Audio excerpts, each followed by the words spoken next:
Video को like करें, channel को सब्सक्राइब कर बेल आइकन जरूर दबाएं हमारी न्यू वीडियो नोटिफिकेशन पाने के लिए। Hello students, welcome to my channel Gautam की क्लास। तो आज मैं बीए फर्स्ट ईयर वालों के लिए very short answer type question लेकर आया हूं जो कि आपके इंग्लिश से हैं। यहां पर आपका सब्जेक्ट है इंग्लिश का शॉर्ट स्टोरीज, जो कि आपका पेपर फर्स्ट है। तो आज हम इस क्वेश्चन पेपर के सभी very short answer type questions देखेंगे जो कि आपके एग्जाम की दृष्टि से बहुत ही इंपॉर्टेंट क्वेश्चन है। आपकी बुक में या मॉडल में बहुत सारे क्वेश्चन आपको देखने को मिलेंगे, लेकिन उनमें आपको नहीं पता होगा कि इंपॉर्टेंट क्वेश्चन कौन से हैं। तो आज हम केवल इंपॉर्टेंट क्वेश्चन के बारे में चर्चा करेंगे जो कि आपके एग्जाम में पूछे जाते हैं। तो बने रहिए वीडियो के अंत तक। वीडियो में आगे बढ़ने से पहले यदि आप हमारे चैनल पर नए हो तो चैनल को सब्सक्राइब जरूर करें, जिससे आपको हमारी आने वाली न्यू वीडियो नोटिफिकेशन समय पर मिल सके। तो आइए वीडियो को स्टार्ट करते हैं। यहाँ पर फर्स्ट क्वेश्चन है, वो was older and needed all the attention she could give him in order to be kept alive in the story A Horse and Two Goats। यानी इसका अर्थ हो जाएगा कि कहानी ए हॉर्स एंड टू गोट्स में कौन काफ़ी वृद्ध था जिसको पत्नी की देखभाल की आवश्यकता थी ताकि वो जीवित रह सके। इसका आंसर हो जाएगा यहाँ पर, Munni was older man of 70 years of age. यानी जो मुन्नी था वह 70 साल का एक वृद्ध व्यक्ति था। and needed all the attention of his wife's care in order to be kept alive in the story A Horse and Two Goats। यानी जो वृद्ध व्यक्ति था उसे ही पत्नी की देखभाल की आवश्यकता थी ताकि वो जीवित रह सके a horse and two goats story में। आइए यहाँ पर नेक्स्ट क्वेश्चन देखते हैं हम। नेक्स्ट यहाँ पर, why did the shopkeeper refuse Muni any further credit. यानी आगे उधार देने से दुकानदार ने मुनी को क्यों मना कर दिया। इसका आंसर हो जाएगा, the shopkeeper refuse any further lending to Muni as he was already under debit. यानी आगे और उधार देने से दुकानदार ने मुन्नी को इसलिए मना कर दिया क्योंकि पहले से ही वो काफ़ी ऋणग्रस्त था। यानी मुनी पर पहले से ही काफ़ी उधार चढ़ा हुआ था, इसलिए उसने मना कर दिया। Therefore the shopkeeper did not agree with Munni for any further credit. अतः दुकानदार मुनि को और उधार देने को तैयार नहीं हुआ। आइए नेक्स्ट क्वेश्चन देखते हैं यहाँ पर, who are the two speakers who do not understand each others language. यानी आपस में बातें करने वाले दो लोग कौन हैं जो एक दूसरे की भाषा नहीं समझ पाते। The two speakers are Muni and the American in a khaki trouser.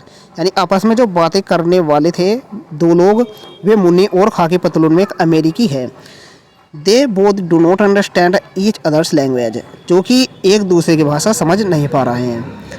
Next question यहाँ पर, how did the American react when Muni asked him about his children. यानी मुनी ने अमेरिकी की संतानों के बारे में पूछा तो उसने क्या जवाब दिया। तो इसका आंसर हो जाएगा, when Muni asked the American about his children. यानी जब मुनी ने अमेरिकी से उसकी संतानों के बारे में पूछा, ही thought that Muni is asking about the cost of statute. यानी उसने सोचा कि मुनि जो है वो मूर्ति के दाम के बारे में पूछ रहा है। सो ही रिप्लाइड 100। इसलिए उसने उसका जवाब दिया था 100 रुपये। एट द एंड ऑफ कलयुग this world and all other world's will be destroyed who said these word. यानी कलयुग की समाप्ति पर इस संसार का और सभी लोगों का विनाश हो जाएगा। ऐसा किसने कहा? तो ऐसा मुनि ने ही कहा था। यह कथन मुनि का ही था। तो इसका राइट आंसर हो जाएगा, these word were spoken by Muni. Next question है यहाँ पर, how did the American try to please Muni. यानी मुनि को खुश करने के लिए अमेरिकी ने क्या किया। इसका आंसर हो जाएगा, the American thought that Muni wanted to talk of his pets. यानी अमेरिकन ने समझा कि मुनि अपने मवेशियों के बारे में बात करना चाहता है। यानी मवेशियों का मतलब हो जाएगा यहाँ पर अपने पालतू जंतु के बारे में। Therefore he went near the goats to please him and stroked their backs। इसलिए वो बकरियों के समीप गया और उनकी पीठ थपथपाई। यहाँ पर नेक्स्ट में आपका द टनल से कुछ क्वेश्चन हैं जो रस्किन बॉन्ड द्वारा लिखी गई हैं। यहाँ पर क्वेश्चन है, what is the story the tunnel about. यानी कहानी द टनल किसके बारे में है। इसका आंसर है, the tunnel is a simple story about a boy who goes to the tunnel just to watch the train come out of it streaming and whistling. यानी जो टनल स्टोरी है वो एक लड़के के बारे में साधारण सी लघु कथा है जो सुरंग के समीप जाता है ताकि सीटी बजाती और धुआं उगलती रेलगाड़ी को वो वहाँ से बाहर आते हुए देख सके। नेक्स्ट क्वेश्चन है यहाँ पर, why had Suraj left the cycle near the village, यानी गांव के समीप जाकर सूरज ने साइकिल क्यों छोड़ दी थी। इसका आंसर हो जाएगा, Suraj rode a cycle and reached a small village, यानी साइकिल पर सवार होकर सूरज एक छोटे से गांव में दाखिल हुआ। There he left the cycle, वहाँ पर उसने वे साइकिल छोड़ दी। So he might walk over a low scrubbed covered hill and down to the tunnel exit, ताकि झुरमुटों से आच्छादित पहाड़ी से ढलान की ओर जाते हुए नीचे सुरंग के निकास तक पहुंच सके। नेक्स्ट क्वेश्चन है यहाँ पर, वाई हैड सुंदर Singh placed banana leaf over his face, यानी सुंदर सिंह ने अपने चेहरे के ऊपर केले का पत्ता क्यों रख लिया था। इसका आंसर है, सुंदर Singh placed a large banana leaf over his face, यानी सुंदर सिंह ने अपने चेहरे पर केले का पत्ता रख लिया था। To keep always the flies and after that he soon started snoring gently, ताकि मक्खियों को दूर रखा जा सके, उसके बाद वो खर्राटे लेने लगा था।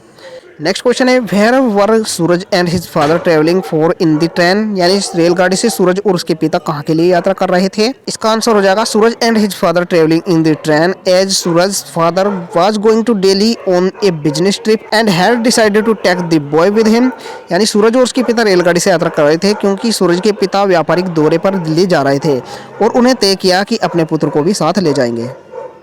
Next is, who enters the scene this time and sits there between the rails, यानी दृश्य पटल पर इस बार कौन प्रवेश करता है और रेल की पटरियों के बीच बैठ जाता है। इसका उत्तर हो जाएगा यहाँ पर, the boy revisits the place, यानी लड़का दोबारा उस स्थल पर जाता है। But this time another element enters the scene, यानी इस बार दृश्य पटल पर कोई और प्रवेश कर जाता है। इट इज ए लियोपार्ड, यानी यह एक तेंदुआ है। वो in the tunnel sits between the rails, यानी जो सुरंग के भीतर रेल की पटरियों के बीच में जाकर बैठ जाता है। नेक्स्ट क्वेश्चन यहाँ पर, what was the duty of the watchman in the story the tunnel, tunnel कहानी में चौकीदार का क्या कर्तव्य था, यानी उसकी क्या ड्यूटी थी। इसका उत्तर हो जाएगा, his duty is to check the tunnel before a train passed through it, यानी उसका जो कार्य था वह था कि सुरंग से ट्रेन गुजरने से पहले उसकी जांच करना उसका कार्य था। He does it twice a day, यानी वह उसे दिन में 2 बार करता है। 1 for the day train and next for the night train that crossed the tunnel eight 9, यानी एक दिन की ट्रेन के लिए और दूसरा रात की ट्रेन के लिए जो 9 बजे सुरंग पार करती थी, ये उसका कार्य था। नेक्स्ट यहाँ पर आपकी यूनिट सेकंड से कुछ इंपॉर्टेंट क्वेश्चन हैं। आइए हम यहाँ पर पेस्ट स्टोरी से कुछ क्वेश्चन देख लेते हैं जो कि हेनरी जेम्स द्वारा लिखी गई हैं। क्वेश्चन है यहाँ पर, who is the protagonist of the story paste, यानी कहानी पेस्ट का मुख्य पात्र कौन है। From where she finds the treasure, यानी उसको खजाना कहाँ से मिलता है। इसका आंसर हो जाएगा यहाँ पर, Charlotte is the protagonist of the story paste, यानी कहानी पेस्ट की मुख्य पात्र सरलट है। She inherits some jewellery from her step aunt, यानी अपनी सौतेली माँ से उसे कुछ गहने विरासत में मिलते हैं। She shares this inheritance with her cousin, यानी अपने चचेरे भाई के साथ वो इसे बांट लेती हैं। Both of them find the treasure in A tin, यानी दोनों को यह गहने टिन के एक डिब्बे में मिलते हैं। नेक्स्ट यहाँ पर, how does the story paste seems to be a reversal of melodrama the diamond necklace, यानी पेस्ट की कहानी किस प्रकार से भावुक कहानी द डायमंड नेकलेस की प्रतिगामी लगती है। इसका आंसर हो जाएगा, the dramatic element in the story paste is in the form of long dialogue which take it to literary heights, यानी कहानी पेस्ट में लंबे वार्तालाप नाटकीय तत्वों से भरपूर हैं जो कहानी को साहित्यिक ऊंचाई प्रदान करते हैं। The story seems to be a reversal of melodrama the diamond necklace, यानी कहानी का स्वरूप भाव प्रधान कहानी द डायमंड नेकलेस की प्रतिगामी लगती है। There a sham necklace was created as real, क्योंकि वहाँ पर एक नकली गहना को असली गहना समझ लिया गया था। While here in a present story a real necklace continues to be treated as paste, यहाँ इस कहानी में असली गहने को लगातार नकली समझा ही जा रहा है। आइए हम नेक्स्ट क्वेश्चन देखते हैं यहाँ पर, what had Arthur done with the jewellery, Arthur ने ज्वेलरी के साथ क्या किया। इसका आंसर हो जाएगा, Arthur could not believe in the genuinity of necklace यानी गले के हार के असली होने पर आर्थर को यकीन नहीं हो रहा था, which could put A blemish on his departed step sister, यानी ऐसा होने पर उसकी दिवंगत सौतेली माँ पर उंगली उठाई जा सकती थी। Therefore he took up the necklace and put it in the drawer and said, "Thus you say I am afraid, but I shall not be afraid to take the jewelry to Bond Street." इसलिए उसने इस हार को उठाकर अलमारी में रख दिया और इस प्रकार बोला कि तुम मुझे डरपोक कहते हो, लेकिन मैं गहनों को बॉन्ड स्ट्रीट ले जाने में डरूंगा नहीं। नेक्स्ट है, what was the profession of Charlotte and where was she working, यानी सरलट का क्या पेशा था और वो कहाँ पर कार्य करती थी। इसका आंसर है Charlotte was working at Bleet, यानी सरलट ब्लीट में कार्यरत थी। She had taken a month leave, यानी उसने एक माह की छुट्टी ले ली थी। There were she was doing the job of governance, यानी जहाँ पर वो गवर्नेंस यानी अध्यापिका का कार्य करती थी। यहाँ पर आपकी स्टोरी टेलर्स फ्रेंड से कुछ इंपॉर्टेंट क्वेश्चन है जो कि हेनरी द्वारा लिखी गई हैं। यहाँ पर क्वेश्चन हम देख लेते हैं। What merit are there in O Henry's story, O Henry कहानियों की क्या विशेषताएं हैं। O Henry wrote a number of short story, O Henry ने बड़ी संख्या में लघु कथाएं लिखी है। She was considered an American answer to Guy de Maupassant, यानी अमेरिका की ओर से उसे ग्वाय द मैन पेशेंट का प्रतिद्वंदी माना जाता था। As his stories frequently have surprising and abrupted ending, क्योंकि उसकी कहानियाँ भी विस्मय के साथ अचानक समाप्त होती थी। However the story of O Henry are more playful, हालांकि ओ हेनरी की भी कहानियाँ बहुत विनोदी हैं। They are known for their wit and subtle humour, और उसकी कहानियों को हाजिर जवाबी और परिहास के लिए जाना जाता है। नेक्स्ट क्वेश्चन है यहाँ पर, how does Telemachus win the courtship competition, यानी प्रणय याचना के मुकाबले में टेलीमेकस किस प्रकार विजय प्राप्त करता है। इसका आंसर है यहाँ पर, both of the friends tried there luck in their own way, यानी दोनों ही मित्र अपने अपने ढंग से भाग्य आजमाते हैं। While Paisley tries to impress the lady with his high handedness, यानी पेस्ले अपनी ऊंची बर्ताव से महिला को प्रभावित करना चाहता है। Telemachus knows the niceties of the art, Telemachus इस कला का माहिर है। He understands the delicacy, so वो समय की नज़ाकत को समझता है, इसलिए he wins and marries the lady of his dream, इसलिए वो महिला का दिल जीत लेता है और अपने सपनों की रानी से विवाह कर लेता है। But when on the first night he reaches the bride's room late hit with a broom, लेकिन सुहागरात के समय वो दुल्हन के कक्ष में देरी से पहुंचता है, तब उस पर झाड़ू से वार किया जाता है। नेक्स्ट क्वेश्चन है यहाँ पर, how does a rivalry arise between Hicks and Paisley, यानी हिक्स और पेस्ले के बीच किस प्रकार की प्रतिस्पर्धा पैदा हुई। इसका आंसर हो जाएगा, Hicks and Paisley friendship is a paragon of true friendship, यानी हिक्स और पेस्ले की दोस्ती वास्तव में मित्रता का एक प्रतिमान है। So there was a friendly rivalry between the two while courting their common beloved Mr.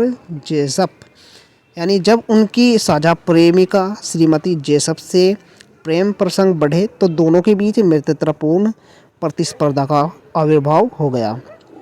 Each of them was desirous enough to marry her, यानी दोनों ही उतावले थे उससे विवाह करने के लिए। But for them their friendship war more esteemed, यानी उनके लिए उनकी दोस्ती का पहलू सर्वाधिक महत्वपूर्ण था। They were confident that nothing could break the bonds of their friendship, यानी दोनों ही फ्रेंड्स कॉन्फिडेंट थे कि उनके बीच कोई उनकी दोस्ती में दरार पैदा नहीं कर सकता है। Both friend kept their promise, यानी दोनों ने ही अपने वादे को निभाया। If one of them reached her first, he would wait for the other to come before making further allurement. यदि उन दोनों में से कोई उसके पास पहुंच जाता था तो दूसरे के लिए वह इंतजार करता था जिससे कि उसकी प्रेमिका को रिझाया जा सके। नेक्स्ट यहाँ पर, what is the apparent difference between the courtships of Hicks and Paisley, यानी हिक्स और पेस्ले के पढ़ने निवेदन करने के ढंग में मूल अंतर क्या है। The two friends want to marry mister Jessup but there is the relic of true friendship, यानी दोनों ही दोस्त श्रीमती जेसप से प्रेम प्रसंग करना चाहते थे, लेकिन उनकी मित्रता वास्तविक मित्रता की निशानी है। They decided that no one could meet her in private nor would court her alone. यानी दोनों ने फैसला किया है कि वे अकेले उससे नहीं मिलेंगे और प्रणय निवेदन करेंगे। For Hicks courting begins from holding the lady's hand but one has to be careful while holding it. Hicks का मानना है कि प्रणय याचन के दौरान इसकी शुरुआत महिला का हाथ छूकर करनी चाहिए, लेकिन ऐसा करते समय अत्यधिक सतर्क रहने की आवश्यकता होती है। Both friend have different system to reach for the easy place in the female heart. यानी महिला के दिल में जगह बनाने के लिए दोनों दोस्तों के ढंग अलग अलग हैं। पेस्ले scheme was to petrify her with wonderful event that he had come across। पेस्ले की मान्यता यह है कि स्त्री को आश्चर्यजनक घटनाओं से रोमांचित किया जाना चाहिए। This idea came to his mind from Shakespeare's Othello. यानी उसके जो दिमाग में आइडिया आया था वह शेक्सपियर की एथोलो से आया था।